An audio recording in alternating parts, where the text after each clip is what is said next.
قربانی کا مقصد کیا ہے؟ قربانی کا مقصد یہ ہے کہ قربانی کو منسوب کیا گیا کس کی طرف؟ حضرت ابراہیم علیہ السلام کی طرف۔ ما هذه الاضاحی، صحابہ نے پوچھا یا رسول اللہ قربانی کیا چیز ہے؟ فرمایا سنت ابیکم ابراہیم، کہ تمہارے دادا تمہارے والد حضرت ابراہیم علیہ السلام کی سنت ہے۔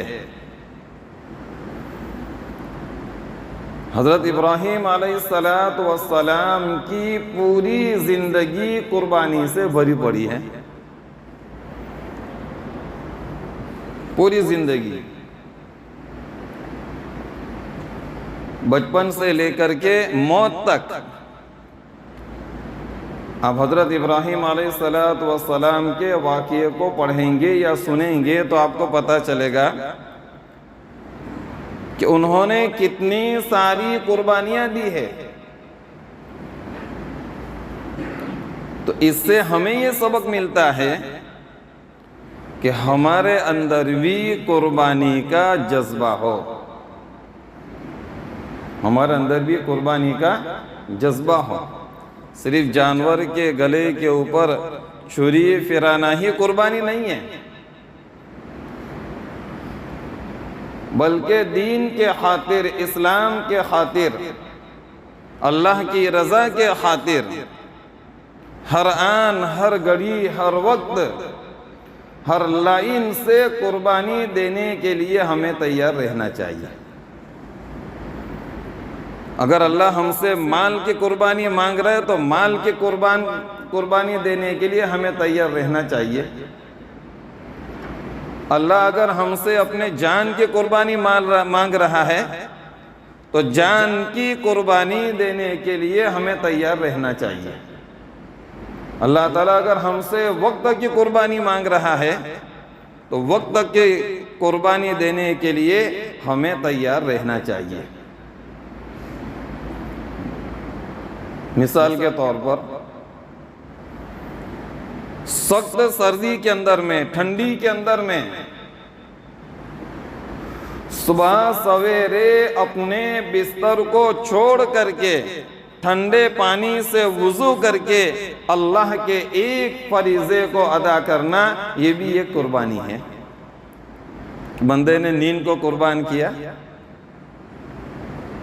تپتی دھوپ کے اندر میں سخت گرمی گر رہی ہے، لو چل رہی ہے، اور اللہ کے ایک حکم کو پورا کرنے کے لیے اپنے گھر سے تپتی دھوپ میں چل کر کے مسجد کے اندر میں حاضر ہونا، یہ بھی ایک بہت بڑی قربانی ہے۔ دین کے خاطر، اللہ کے کلمے کو، اللہ کے دین کو بلند کرنے کے لیے اپنے جان کی، اپنے مال کی، اپنے جذبات کی، اپنی صلاحیت کی قربانی دینا، اپنے وقت کی قربانی دینا، یہ بھی ایک بہت بڑی قربانی ہے۔ تو قربانی کے ذریعے سے ہمیں یہ سبق مل رہا ہے کہ ہمیں ہر آن، ہر گھڑی، ہر وقت اللہ کے خاطر قربانی دینے کے لیے تیار رہنا چاہیے۔ ایک انسان جانور کی قربانی کرنی ہے تو ہمیں ایک مشق کرائی جاتی ہے، ایک پریکٹس کرائی جاتی ہے کہ ایک انسان ایک جانور کو خریدنے کے لیے کتنا سفر کرتا ہے، کہاں کہاں جاتا ہے، اپنا وقت قربان کرتا ہے، یہ بھی ایک بہت بڑی قربانی ہے۔ اپنے روپیے کو، اپنے پیسے کو خرچ کرتا ہے، اللہ کے ایک حکم کو پورا کرنے کے لیے وقت بھی قربان کرتا ہے اور روپے اور پیسے بھی قربان کرتا ہے، اور پھر ایک جانور کو خرید کر کے لاتا ہے، اس کی پرورش کرتا ہے، اس کو کھلاتا ہے، اس کو پلاتا ہے، اور جس طریقے سے اپنے بچے کے ساتھ محبت ہوتی ہے، ایسی محبت اس جانور کے ساتھ ہو جاتی ہے۔ اور پھر جب اسی جانور کے اوپر اللہ تعالیٰ کی طرف سے حکم ہوتا ہے کہ اس جانور کو میرے نام کے اوپر ذبح کیا جاوے، قربان کیا جاوے، تو دل گوارا نہیں کرتا، اس سے اتنی محبت ہو جاتی ہے۔ اس لیے بہت سے حضرات کو ہم نے دیکھا اپنی آنکھوں سے کہ جانور کے پیچھے بہت محنت کی، بہت خرچہ کیا، بہت اچھی طریقے سے رکھا، اور جب قربان گاہ کے اوپر قربانی دینے کی باری آتی ہے، اس کے حلق کے اوپر چھری پھرانے کی باری آتی ہے، تو وہ یا تو وہاں سے چلا جاتا ہے کہ میں اسے نہیں دیکھ سکتا۔ بہت سو کو ہم کہتے بھی ہیں کہ آپ خود چلاؤ، کہ نہیں ہم نہیں چلائیں گے، آپ چلاؤ، دوسرے جانور کے اوپر وہ چلا دیں گے، لیکن چونکہ اس جانور سے اتنی محبت ہو چکی ہے کہ اس کے حلق کے اوپر چھری پھیرنا بھی گوارا نہیں کر رہا ہے۔ اور بہت سے حضرات کو دیکھا گیا کہ اس جانور کے ساتھ اتنی محبت ہو جاتی ہے کہ جب جانور ذبح ہو رہا ہوتا ہے اور ان کی آنکھوں سے آنسو نکلتے ہیں۔